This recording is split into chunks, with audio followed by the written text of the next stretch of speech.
people deserve better than this, and this Congress must produce it. I yield the floor. Madam President. The senator from Indiana. Madam President, there's an old expression used by many Hoosiers and others across America. It's time-tested. Your word is your bond. In Indiana, like so many other places across the country, we value honesty and good old-fashioned truth-telling, even if it hurts a little bit to hear the truth. Having spent the previous 4 days in Indiana listening to Hoosiers, it's clear that so many people in my state, and I think I can as I read nationwide, are pretty fed up with Washington right now, and they have reason to be. They're frustrated because promises that were made to them are being broken. Outright guarantees have been disregarded. President Obama, both before and after his signature legislation, now called Obamacare, passed, promised all Americans that they could keep their health insurance plans if they liked those plans. It was a promise repeated over and over again. For many Americans, it was the sole reason why they supported the Affordable Care Act, or so-called Affordable Care Act. But the President's guarantee, announced publicly by him several times, simply was not true. In recent months, millions of Americans have received notification that their plans are being canceled because of the Obamacare law. And reports indicate now that the White House has known this for over 3 years, that these cancellations were coming. So when the American people found out that the White House knew the bad news was coming all along, they were, to put it mildly, not happy. Now, it's clear even some of those who voted for Obamacare and continued to support it are now agreeing with the majority of Americans that the President's health care law simply is not working. One such member has floated the idea of having the Government Accountability Office and the Inspector General for the Department of Health and Human Services conduct, and I quote, a complete, thorough investigation to determine the causes of the design and implementation failures of healthcare.gov. Let me repeat that. A complete inspection and thorough examination, investigation about the design. So we're talking more here than just about a glitch in setting up the website. We're talking about the fundamental policies and provisions that undermine this law going forward. So fixing the website, if that happens, and can happen, and eventually I think would have to happen, that's not the real problem. The real problem here is a flawed design, or at least one Democrat's indication that there's deep suspicion that there's more fundamentally wrong with this than just simply a glitch in the implementation. Two others have introduced a bill entitled, and I quote again the bill's name, Keeping the Affordable Care Act Promise. A House Democrat recently stated, and I quote, I think the President was grossly misleading to the American public when he promised Americans they could keep their health care coverage if they liked it. Now, even former President Bill Clinton has said that he thinks the President's pledge to allow Americans to keep their coverage should be honored. In an interview this week, former President Clinton said, and I quote, so I personally believe, even if it takes a change in the law, the President should honor the commitment that the federal government made to those people and let them keep what they got. This is growing admission from the supporters of Obamacare that we are dealing with more than just a website glitch. We are dealing with fundamental policy design flaws. And so I agree with President Clinton. Regardless of whether or not you support Obamacare, there should be 100% bipartisan support for letting Americans keep what they had been promised. That their existing health care insurance plans, if they like them, they can keep them. It's time to acknowledge, however, as Senate Minority Leader Mitch McConnell said yesterday, that it goes beyond this. that the Affordable Care Act is beyond repair. This disastrous law needs to be repealed and replaced with real reforms that drive down the cost of health care, increase the quality of care, and put the patients, not Washington bureaucrats, in charge of their health care decisions. Unfortunately, this President and Senate Democrats have made it clear they will never allow a repeal bill to pass despite all the broken promises to the American people and despite the fact that the law simply isn't working. It has serious design flaws. Now, given this reality, the appropriate step, I believe, and one with growing support, even bipartisan support, is for a one-year delay of the implementation of Obamacare. I've offered a bill to delay the Obamacare mandates on the individual side to join with the President's already made decision to have a one-year delay of the employer mandate so that all Americans can have the same relief, not just business, but individuals who are also subject to this law. By delaying the mandates, all the mandates in this health care law, we can give the American people a fundamental choice when they go to the polls in 2014. Continue Obamacare or replace it with sensible, affordable reforms that drive down the cost of care, increase the quality, and most important, put patients, not Washington bureaucrats, in control of their health care decisions and their health future.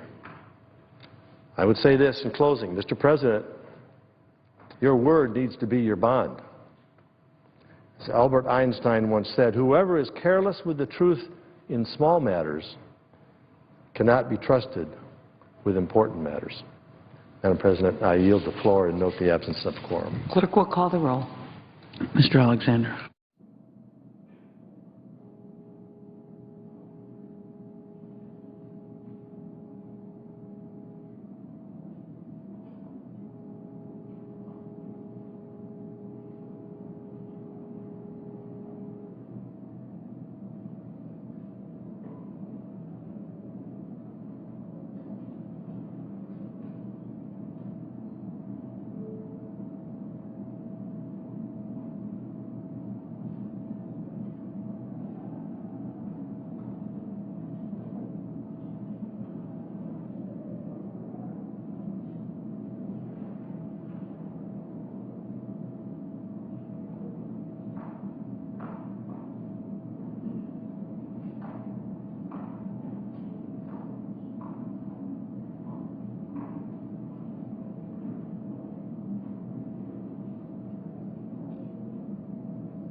Senate in a quorum call here.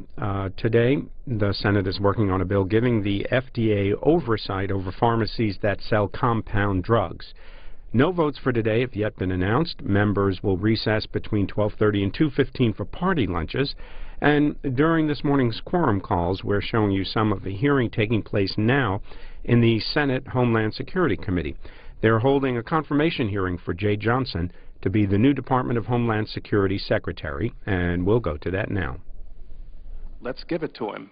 So before I commit unequivocally to your question, and part of me very much wants to do that, I think I need to talk to people at DHS to better understand the issue. I've read the letter you wrote in February, and I'm strongly inclined to give you what you need, Senator, and I think you know that from me from my track record at Armed Services.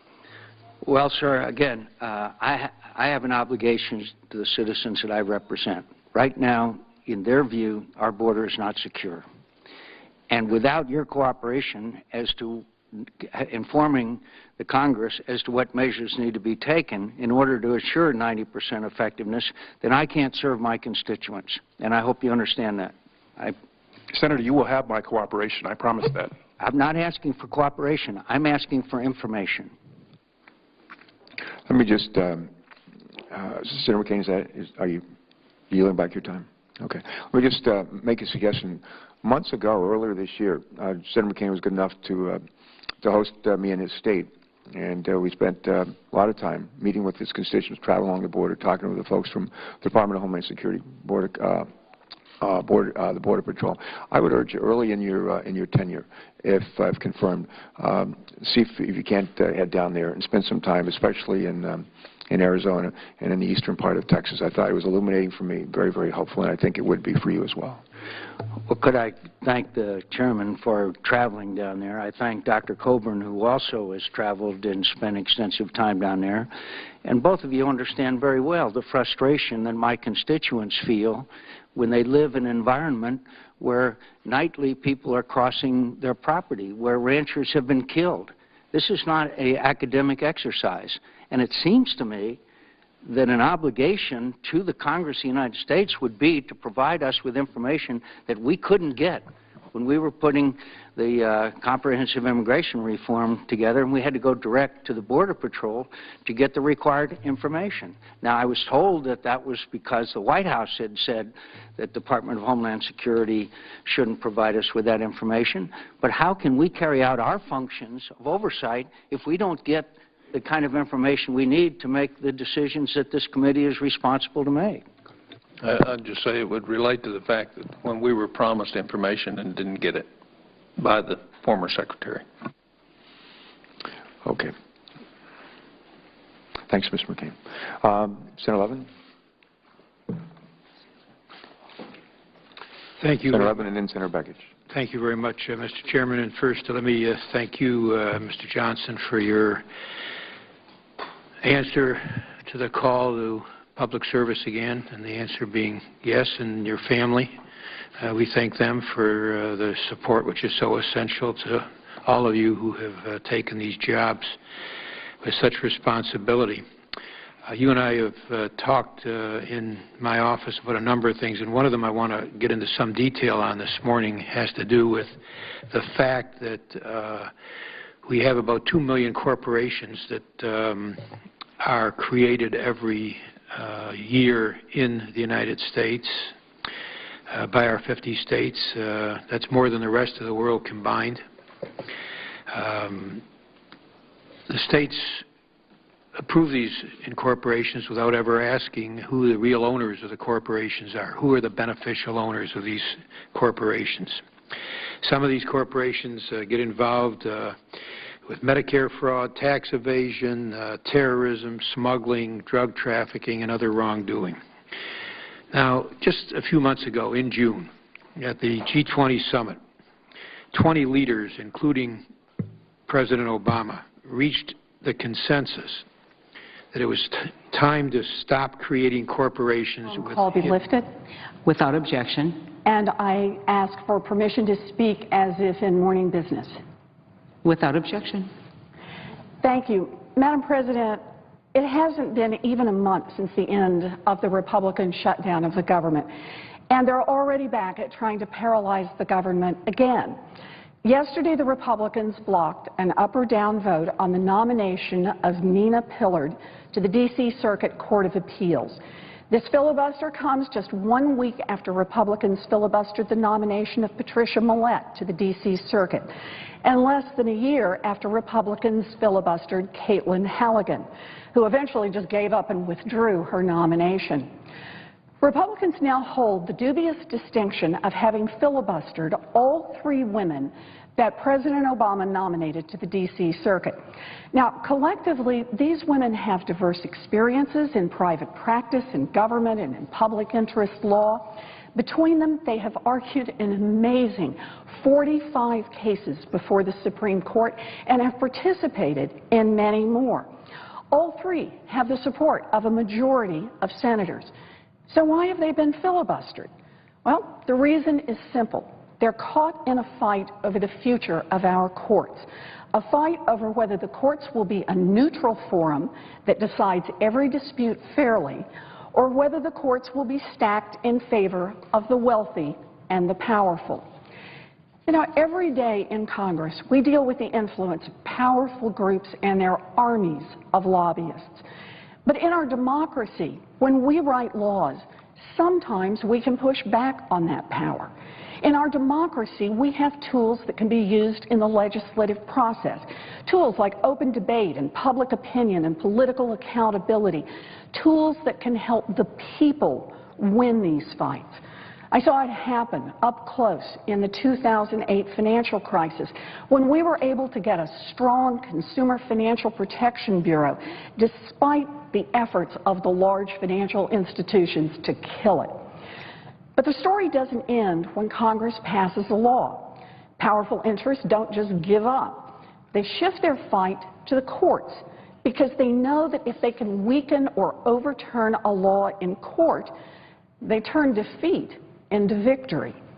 And if they can rig the courts by putting enough sympathetic judges in lifetime positions, a friendly judicial system will give them a chance to undermine any law they don't like. That's already happening in the Supreme Court. 3 well-respected legal scholars, including Judge Richard Posner of the 7th Circuit, a distinguished judge and a conservative Reagan appointee, recently examined almost 20,000 Supreme Court cases from the last 65 years.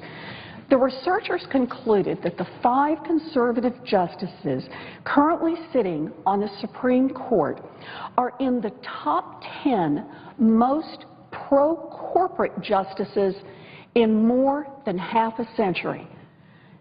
And Justices Alito and Roberts, number 1 and number 2. Take a look at the win rate of the Chamber of Commerce in cases before the Supreme Court. According to the Constitutional Accountability Center, the National Chamber moved from a 43% win rate during the last 5 terms of the Berger Court to a 56% win rate under the Rehnquist Court to a 70% win rate under the Roberts Court. Follow this pro-corporate trend to its logical conclusion, and pretty soon you'll have a Supreme Court that is a wholly owned subsidiary of big business. The powerful interests that work to rig the Supreme Court also want to rig the lower courts. The D.C. Circuit is a particular target because that court has the power to overturn agency regulations. If a business doesn't like it, when the agencies implement the will of Congress, they try to undermine those agencies through the D.C. Circuit. In the next 5 years, the D.C. Circuit will decide some of the most important cases of our time, including cases that will decide whether Wall Street reform will have real bite or whether it will just be toothless. Swaps dealers, the securities industry, the Business Roundtable, and the Chamber of Commerce are all lining up to challenge the new rules that agencies have written to try to put some teeth into Wall Street reform and other laws. These big industry players want business-friendly judges to help them out. So let's be clear. 9 of the 14 judges on the D.C. Circuit who currently hear cases were appointed by Republican presidents. The president with the most appointees on that court right now is Ronald Reagan. And this lopsided court has been busy, striking down environmental regulations that stop companies from spewing mercury into the air we breathe, striking down investor protections that hold corporate boards accountable, striking down a requirement for employers to provide access to birth control under Obamacare. Each of these regulations exists because Congress has passed laws telling the agencies to write them. Now, it's true that sometimes an agency may get it wrong. But these days, the D.C. Circuit seems to be finding more and more ways to help bail out the businesses that never wanted to be regulated in the first place. Republicans have noticed what's going on in this lopsided court. They would like to keep things the way they are, and they have not been subtle about it.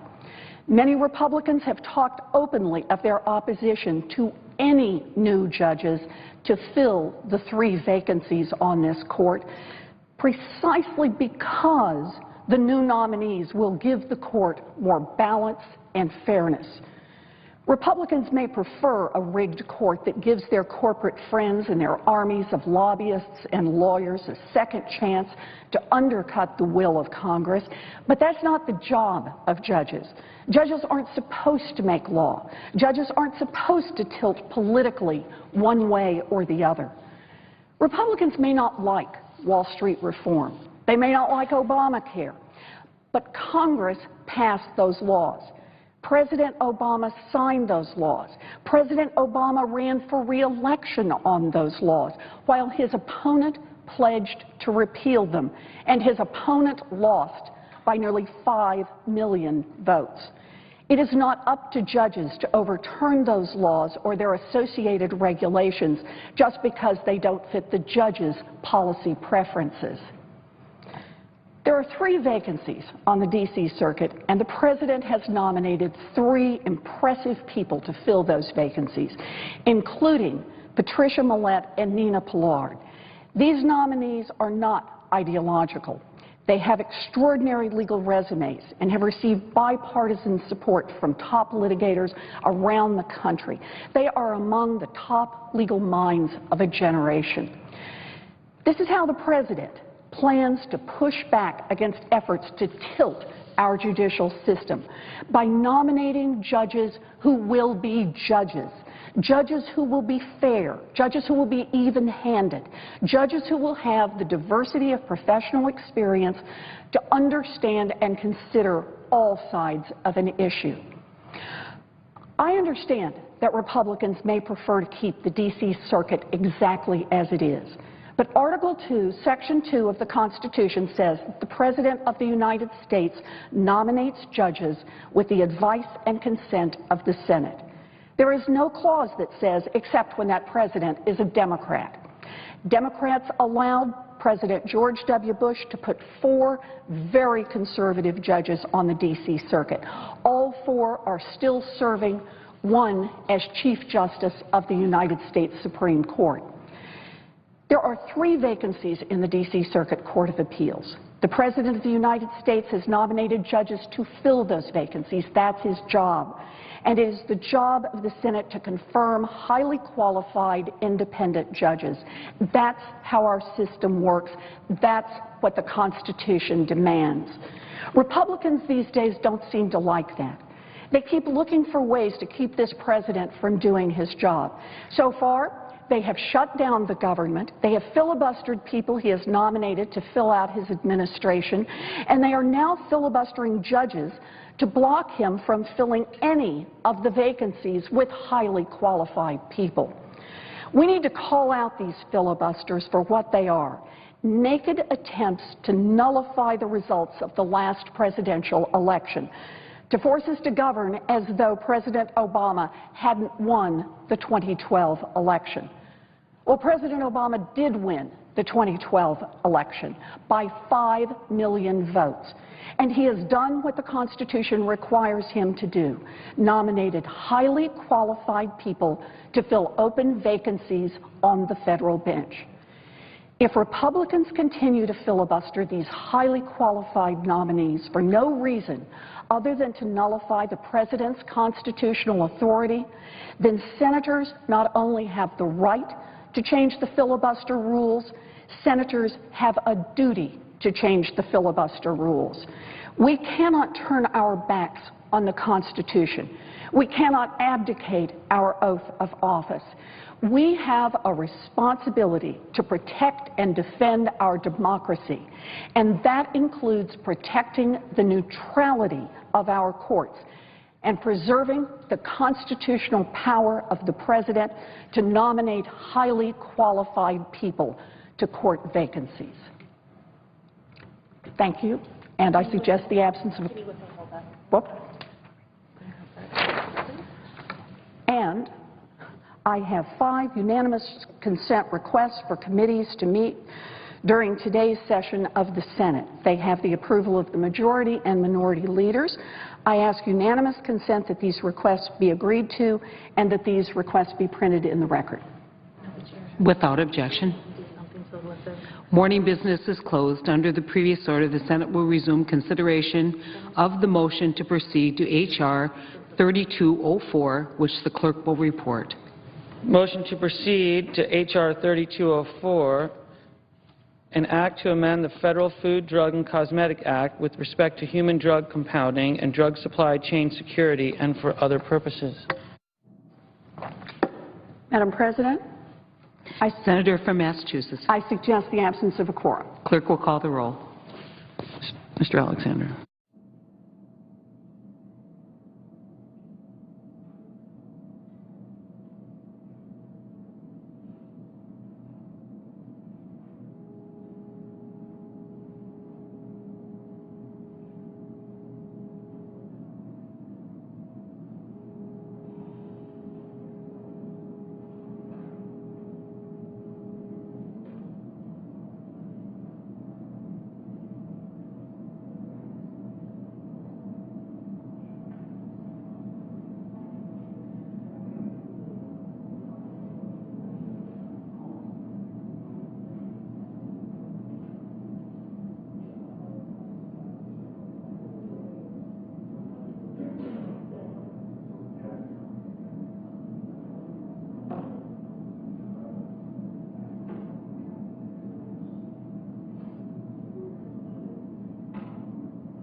Senate in a quorum call. Today they're working on a bill giving the FDA oversight over pharmacies that sell compound drugs, as well as compounding pharmacies, manufacturers that make the drugs.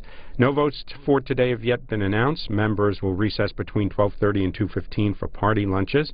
And during this morning's quorum calls, if you've been watching, we've been showing you a hearing taking place now in the Senate Homeland Security Committee.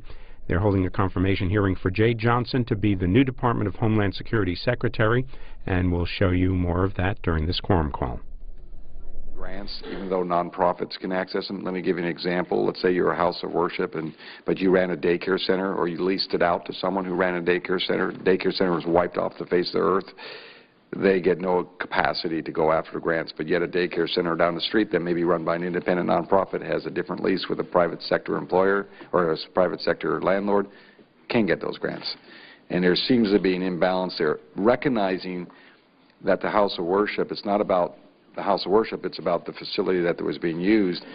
I know as a former mayor, we worked with a lot of, Campfire, for example, was doing after-school programs within some of these facilities because that was the only place and location we could do it.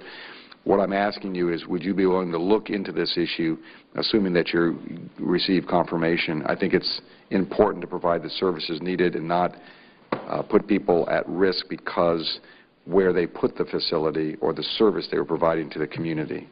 Does that make sense, that question? I'd be happy to look into it. Yes, sir. Fantastic. Thank you. I'll end there, and thank you, Mr. Chairman.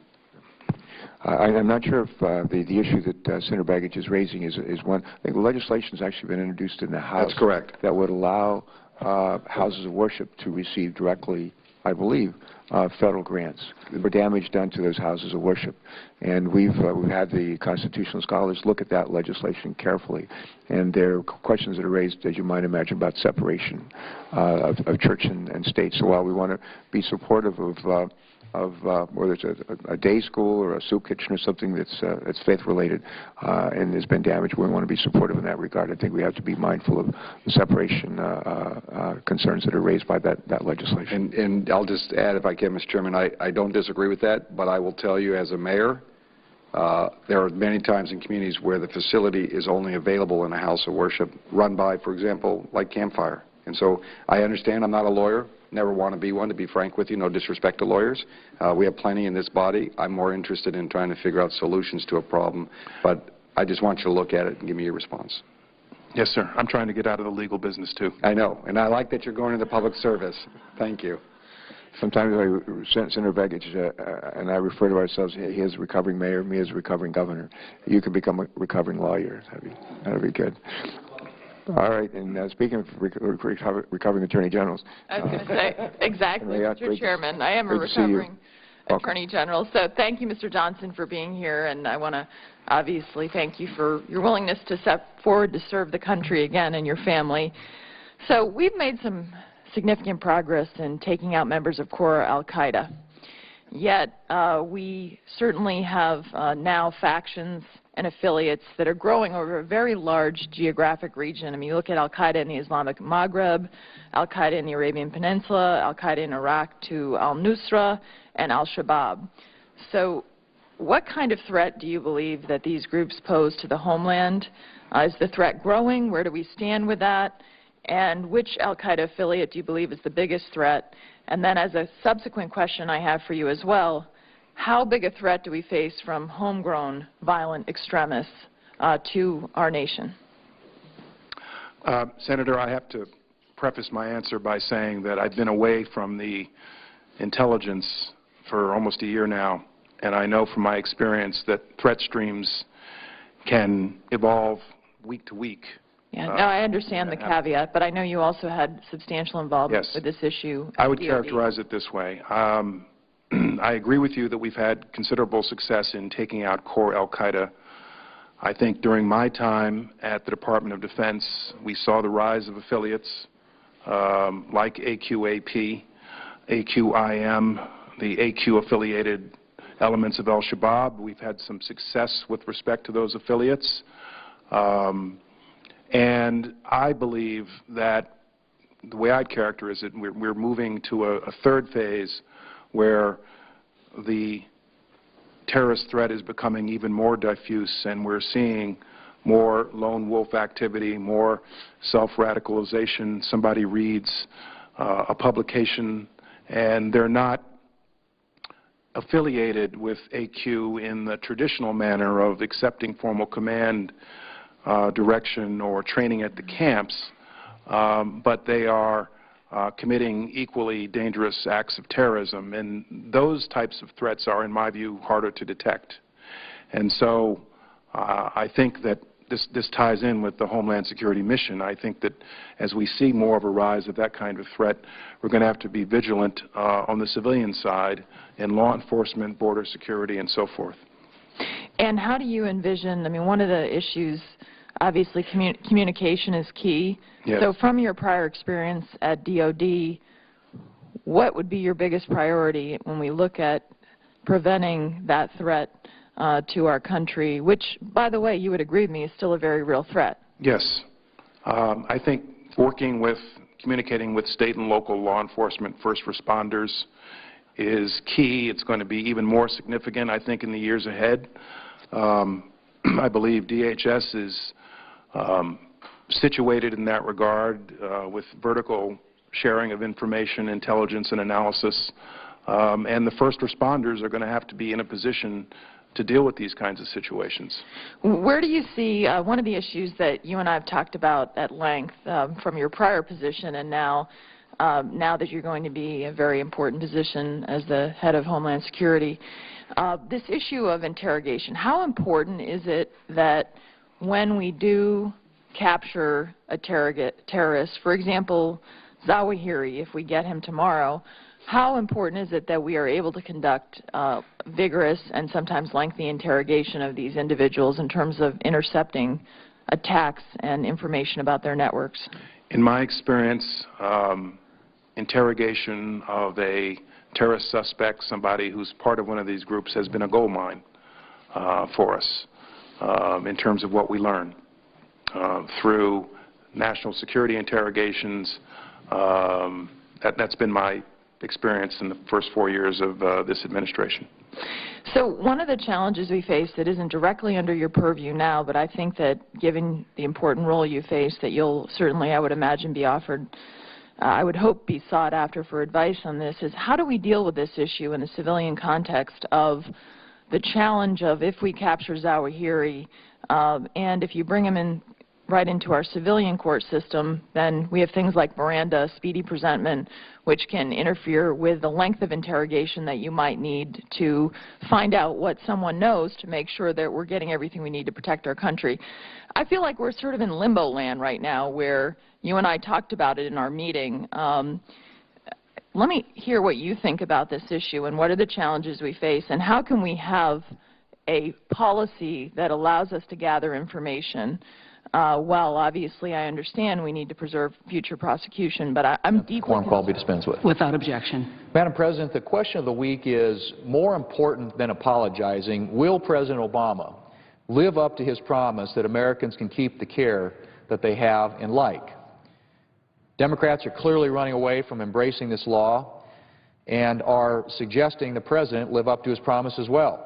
Former President Clinton said just recently, yesterday, publicly that, and I quote, "I personally believe if it takes a change to the law, the President should honor the commitment the federal government made to those people and let them keep what they got," end quote. That's from former President Clinton yesterday in an interview that he did. So more and more we see people on the Democrat side of the aisle, Madam President, coming forward and acknowledging what many of us have been acknowledging for a long time, and that is that this thing is not living up to expectations.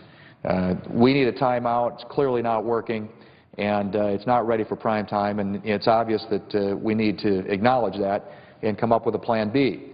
Senator Durbin here in the United States Senate said in an interview Tuesday that cancellations people might face of their coverage under Obamacare and the statement that individuals could keep their plans, and I quote, should have been clarified, end quote. Democrat Representative Kurt Schrader from Oregon thinks the President was misleading the American public, and he said, and I quote, "I think the President was grossly misleading to the American public," end quote.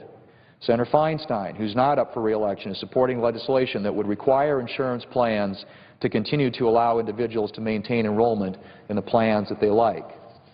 Madam President, these mistruths are clearly affecting the President's credibility. President Obama's approval ratings have dipped to a record low, and another poll that was just released, a poll from Quinnipiac University, shows that respondents disapprove of the President's job performance by a 54-39 margin.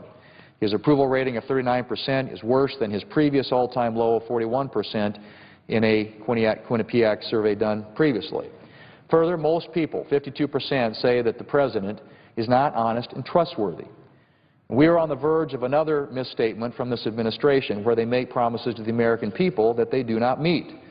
Last month, the administration promised that they would have healthcare.com fixed by the end of November. It appears unlikely, according to today's Washington Post, where a headline reads, and I quote, "Troubled healthcare.gov unlikely to work fully by the end of November," end quote. For proof that this website design has been a failure of leadership, compare it to Cyber Monday volume at Amazon.com going back even a year to 2012. According to Amazon.com's press release, it sold 27 million items on Cyber Monday, or 306 items per second. That's how the private economy, the private sector, has been able to process huge volumes of data and requests. And so you compare and contrast that with the rollout of Obamacare and healthcare.com. It is a stunning, stunning failure and an epic in terms of just the inability of that whole program to function with any level of competence. It's clear that the technology exists to fix the website to handle high volumes, but as the President has said, the health care law is more than just a website. And, Madam President, that's where most of us come down on this issue, that this is a flawed policy that's causing millions of Americans to lose the health care that they like. Most of us know someone who's had his or her health care canceled by Obamacare. And it's going to get worse. The Associated Press reports that at least 3.5 million people have received cancellation notices, and that number is expected to increase to tens of millions of people. As Americans and millions more are losing their plans, only thousands are signing up through Obamacare. Constituents are encouraged, Madam President. We've got people out there to visit. We have a website, republican.senate.gov/yourstory, to submit their stories about how this is impacting them personally, because the American people deserve to have their stories heard. and Americans deserve to have the President and congressional Democrats keep their promise. Madam President, we believe that what former President Clinton said yesterday is correct, and that is that the President Obama, should honor the commitment the federal government made to those people and let them keep what they've got. That's essentially where we are today, and I would simply ask rhetorically, what is the President, what is he going to do to address and to honor the promise that he made to the American people that they can keep what they have? Increasingly, you're seeing more and more people, and of course there are many of us on this side of the aisle who predicted this would happen a long time ago, but even now more and more Democrats who are realizing that this was an ill-conceived policy. I've maintained for a long time that it's built upon a faulty foundation, and therefore you cannot just fix a website or have an IT specialist come in and expect this thing to get better.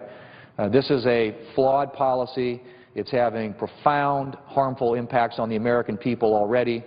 We believe many more to come into the future as this thing is fully implemented. And so the best thing that we could do for the American people is to minimize the impact and the harm, is to put off, suspend, delay, whatever you want to call it, the implementation of this. And frankly, the best thing that we could do in the long run is to move in a different direction, to pivot away from this failed policy and move us in a direction that actually does address some of the fundamental problems that we have in health care in this country today. And I think, frankly, there's a whole list of solutions that Republicans have advanced and been for in the past. For example, allowing people to buy insurance across state lines, create interstate competition so that you have insurance companies competing with each other. Obviously, when you've got competition, when you've got the forces of the market at work there, it helps bring costs, bring prices down. Allowing small businesses to join larger groups to get the benefit of group purchasing power, to pool, if you will. That's something that we've been proposing for some time and has consistently been defeated by Democrats here in Congress.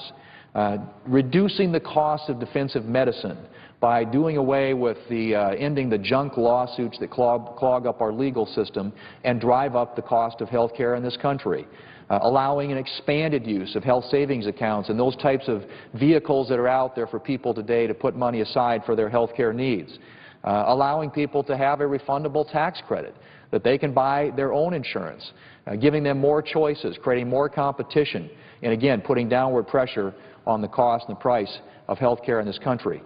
Those are common sense, step-by-step solutions, Madam President, that we think would work so much better than having 1/6 of our entire economy, which is what health care represents, taken over by the federal government.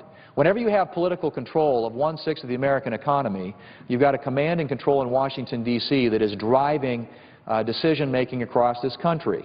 And as we've already seen, the federal government does not do complicated tasks very well. And the federal government doesn't do comprehensive very well. Everybody talked about a comprehensive solution to this problem. Well, clearly we have problems in America today that need to be addressed. We have a lot of people who don't have health care. That needs to be fixed. We have people with pre-existing conditions. That needs to be addressed.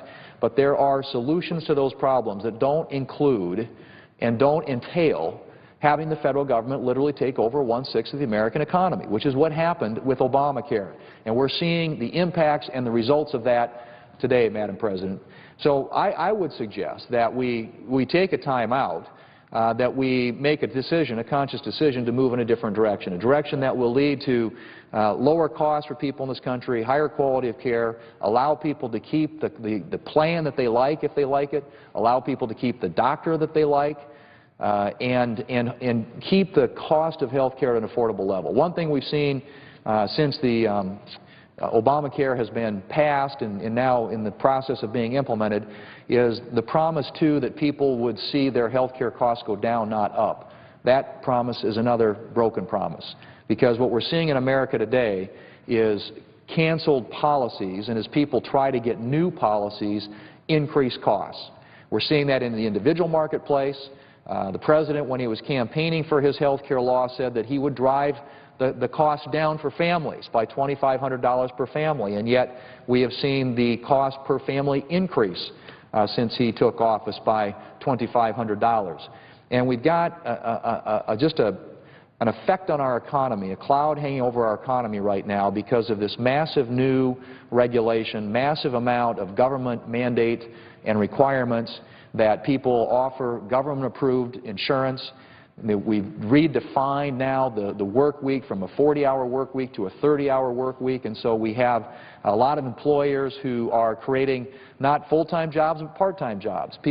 Employers are now, to avoid the mandates and the requirements and the costs associated with Obamacare, are hiring people to get under that 30-hour work week. And so you've got a lot of people now that are being hired at 29 hours a week. Well, you can't take care of a family. You can't meet the needs that you have in your personal and family budget on 29 hours a week. So more and more people are having to get more than one job. In fact, many of the jobs that have been created this last year, by some estimates, a majority of jobs created this last year have been part-time jobs, not full-time jobs. That's the impact that this is having on the overall economy. And if we're serious about getting the economy growing and expanding again, creating jobs, good-paying jobs for middle-class Americans, there are a number of things that we can do to create that kind of economic growth. And what we've seen of late is a growth rate that hovers between 1% and 2%. It's lethargic. It's sluggish by comparison to any historic average. We continue to have chronic high unemployment. And if you factor in the fact that the labor participation force, it is at the lowest level, literally, in the last 35 years. You have to go back to the administration of President Carter to find a time when there were fewer people as a percentage working as a percentage of the entire workforce. You factor that in, and you've got an economy that's in a real bad way, Madam President.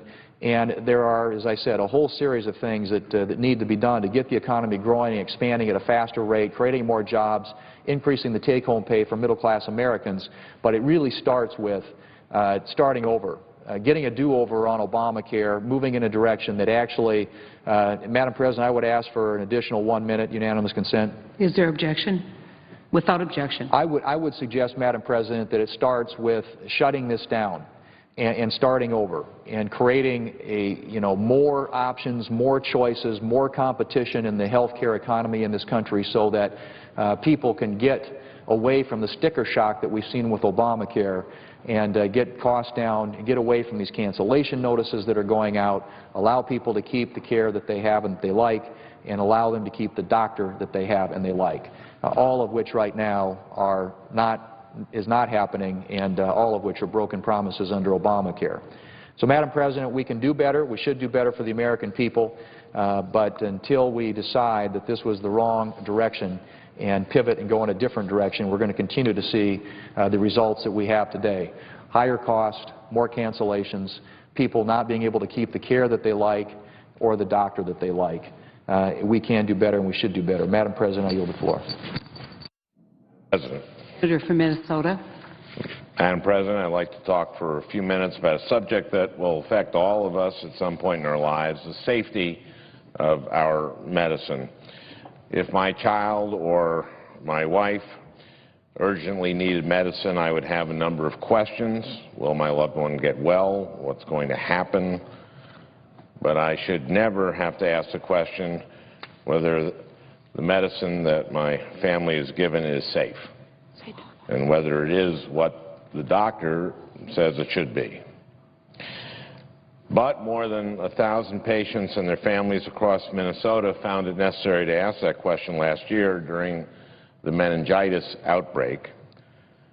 They had to ask that question because the contaminated medicine that they received could have caused them enormous harm. More than 700 patients across the country got sick and more than 60 died after receiving these contaminated injections produced by a large-scale compounding pharmacy in Massachusetts that essentially was an unregulated drug manufacturer.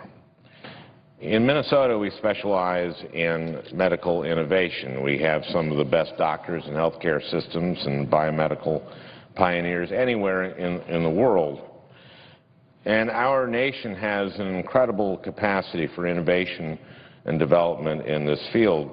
There is no possible explanation that can justify the fact that more than 17,000 vials of contaminated medicine or shift to providers throughout the country. That should simply not be happening. That's why the legislation that we are set to pass and that I helped to write is so important. It will go a long way toward making compounded medications safer and preventing another outbreak like the one we had a little over a year ago. Many people don't know what pharmacy compounding is, including many patients who have received compounded medicine. Compounding is a traditional practice of pharmacy where a pharmacist makes a new drug or takes an existing one and changes it based on a particular patient's needs. Say a patient needs a drug and is allergic to one ingredient in it, a pharmacy can remake the drug or compound it without that ingredient based on a doctor's prescription. And pharmacists and pharmacies are regulated by the states. This practice of tailoring medications for individual people is incredibly important, and it has always been a part of practicing pharmacy. It will continue under the bill that we have written. But that is not what happened in Massachusetts last year. Instead, a facility exploited a legal loophole to make thousands of doses of a product that was not FDA approved and sold it to hospitals and clinics across the country without receiving a prescription. And as I said, more than 700 patients got sick after receiving that medicine and 64 died. That's why my colleagues and I have worked so hard over the past year to develop the bill before us today, the Drug Quality and Security Act, which takes important steps toward preventing this kind of outbreak in the future. I'd like to take a moment to thank my friends on both sides of the aisle and in both the Senate and the House who have worked so hard on this legislation. I'd like to thank Chairman Tom Harkin for his leadership and for the bipartisan Help Committee staff process that was crucial to producing this legislation. I'd also like to thank Ranking Member Lamar Alexander and Senator Pat Roberts for their commitment to getting this bill right. I'd also like to thank the staff who worked so hard on this bill. Specifically, I'd like to thank Janelle Krishnamurti, Elizabeth Youngman, and Nathan Brown with Senator Harkin, Mary Sumter Lipinski and Grace Stuntz with Senator Alexander, and Jennifer Boyer with Senator Roberts for their hard work and dedication to developing this important legislation. I'd also like to thank Hannah Katch on my staff, who has worked tirelessly on this bill. I'd also like to thank Chairman Upton and Ranking Member Waxman and their colleagues in the House for their work, as well as the many stakeholders who have worked productively with us to develop and improve this proposal. In particular, I counted on input from the Minnesota Board of Pharmacy, the Minnesota Pharmacists Association, Thrifty White Pharmacy, and many other experts and pharmacists in Minnesota who helped us get this bill right. Is our legislation perfect? No. There were a number of provisions in the bill that we passed out of the Health Committee that would have provided additional safety and quality assurances for patients, but in order to come to a compromise with the House of Representatives, our legislation changed. Although the final bill does not include everything I would have liked, the bill before us today will take an enormous step forward for patient safety. The bill will reinstate the law that allows the Food and Drug Administration to regulate large-scale compounders that have exploited a loophole in the law in order to act effectively as unregulated drug manufacturers. It will also give hospitals and health systems the option of buying compounded products from facilities that are inspected by the FDA and are complying with the FDA's quality standards. And it will do all of that without changing the rules for traditional pharmacies, which will continue to be regulated by their state boards of pharmacy. Specifically, our bill creates a new option for facilities that want to provide compounded drugs to hospitals and health centers. These entities, called outsourcing facilities, will be inspected by the FDA and will have high quality standards. and the hospitals that buy from these facilities will be able to trust that the compounded medicine that they buy from outsourcing facilities is safe. And if a compounder chooses not to be either a traditional pharmacy or an outsourcing facility, the FDA will be responsible for making sure that that compounder complies with the normal requirements for pharmaceutical manufacturers. Those are the options. Unlike what we saw in Massachusetts, these facilities will no longer be able to occupy an unregulated no man's land. So under the new law, there will be traditional pharmacies, which will continue to be regulated at the state level, outsourcing facilities, which the FDA will oversee, and pharmaceutical manufacturers, which will be regulated by the FDA as they have been. I'm also pleased that the bill we wrote on compounding is paired today with another bill on the drug supply chain, which is aimed at making sure that the FDA-approved medicine that patients receive is safe and has not been tampered with, by creating a national system to track drugs from the time they leave the manufacturer until they're dispensed to patients. This legislation will provide certainty that our medicines are what they say they are. My colleagues, Senators Bennett and Burr, have been working on this proposal for more than 2 years, and I'd like to thank them for their work and congratulate them on this important achievement. My home state of Minnesota is a model for pharmacy practice nationwide.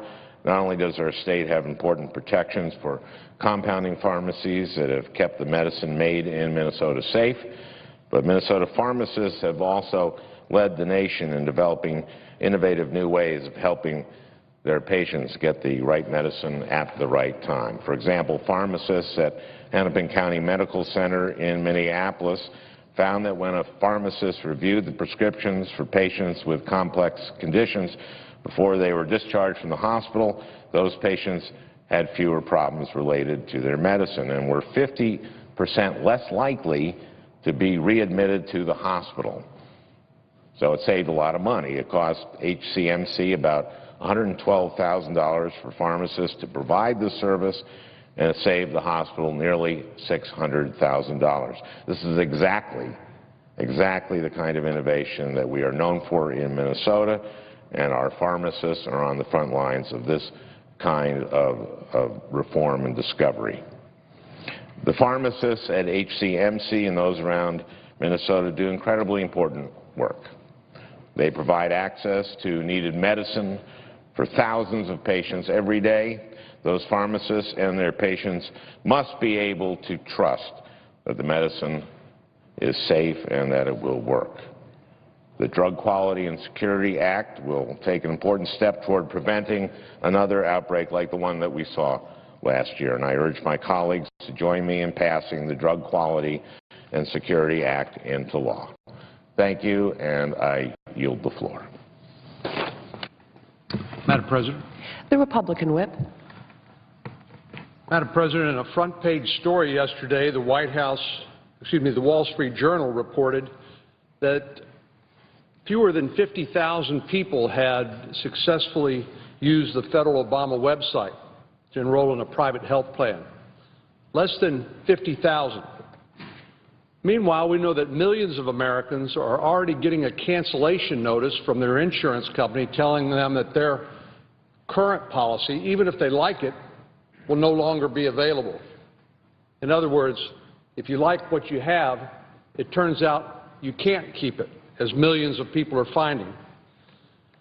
No less a luminary in the Democratic Party than President Clinton has said that Obamacare should be reformed to let people maintain their current health insurance. And we'll see some votes in the House of Representatives as soon as Friday on that proposition, helping the President keep his promise to the American people that if you like what you have, you can keep it, which currently has proven not to be the case. Just a month ago, Democrats of all stripes were declaring that Obamacare was the settled law of the land and condemning attempts on our side of the aisle to actually reform it. Now we're seeing more and more of our friends across the aisle contemplating serious changes aimed at fixing some of the law's myriad problems. Some, but not all, of the problems with Obamacare have become painfully obvious. Some because I think most people probably think Obamacare has already been implemented, when in fact it has only begun to be implemented. But we know Obamacare is forcing people to lose their health insurance or their doctor. It may be that even in the exchanges, the hospital they'd prefer to be treated at, or the doctor from whom they'd prefer to have their care with, they won't be available on the exchanges. We also know that Obamacare is raising health care premiums. Again, the President promised that if we passed Obamacare, we'd see a reduction of the premiums for a family of four of about $2,500. Instead of seeing premiums go down, we're seeing premiums go up. And we know that Medicare and Medicaid remain on an unsustainable path, and we're actually seeing in many states the states opting to expand the Medicaid program when they can't even care for or pay for the people currently in the Medicaid program. And we've found that as organized labor has gone to the White House, they've said that because of the incentives in Obamacare, that many full-time employees were now being put on part-time work in order to avoid some of the penalties associated with Obamacare. And we know that in the medical device sector, one of the most innovative parts of health care today, that those jobs are moving offshore. They're moving outside the United States, and it's stifling innovation, this medical device tax, which is part of the pay-for of Obamacare. But here's another issue that hasn't gotten much attention lately. I was a little surprised when I came across this article in the Atlantic magazine, but the truth is the Obamacare structure penalizes people for getting married. Certain couples who do qualify for the Obamacare subsidies right now would lose those subsidies if they got married. In some cases, the Obamacare marriage penalty could amount to thousands of dollars. So just when you think that things couldn't quite get any worse, you find out they do. As if all these problems weren't bad enough, Obamacare has also created a magnet for fraud and corruption in the so-called Navigators program. You remember the Navigators were created in order to help people sign up on the exchanges. But we know the Navigators will be collecting sensitive tax and personal information, medical, both physically and mental health information, from folks all across the country as they try to navigate Obamacare. But we also know, because the Secretary of Health and Human Services admitted this last week, that they're not subject to any kind of background check, including a criminal background check. As a matter of fact, I think Secretary Sebelius surprised an awful lot of people when she admitted that people participating in the Navigator program could possibly be convicted felons, because there's simply no screening mechanism to bar them from participating in the process, and no background check whatsoever. And then we've learned, as a result of some creative journalists, we've learned that Navigators, including those in my home state of Texas, were actively encouraging people to break the law as a process of signing up for the Obamacare exchanges. It is simply astounding that the administration is urging the American people to give their Social Security numbers and sensitive personal information to people who've not been properly vetted. Yesterday, I called on the President to suspend the Navigators program, and I want to reiterate that call today. He needs to end it, at least until basic precautions are taken to prevent identity theft and corruption and fraud. Given the lack of federal background checks and other safeguards, this program is an invitation to fraud and identity theft. As with so many other aspects of Obamacare, the problem with the Navigators program are the result of politically motivated decisions. Don't just take my word for it. Consider the scathing indictment that was recently issued by Michael Astrew, who served as HHS's general counsel from 1989 to 1992. More recently, he served as a commissioner for Social Security from 2007 until 2013. Writing in the Weekly Standard, Mr. Astrew points out, and I quote, "Instead of hiring well-screened, well-trained, and well-supervised workers, HHS decided to build political support for the Affordable Care Act by pouring money into supportive organizations so they could launch poorly trained workers into their communities without obtaining criminal background checks or creating systems for monitoring their activities." Close quote. Over the long term, we need to dismantle Obamacare entirely and replace it with patient-centered alternatives that will actually bring costs down, improve the quality of care by making more care accessible, and leaving the choices with consumers and their families, patients and their doctors making the decisions, not Washington, D.C. In the short term, we need to also dismantle the Navigators program before it unleashes a wave of fraud and corruption. Madam President, I yield the floor. Madam President. Senator from Idaho. Madam President, before I make my remarks, I ask unanimous consent that Senator Reid from Rhode Island be recognized immediately following my remarks. Without objection. Thank you, Madam President.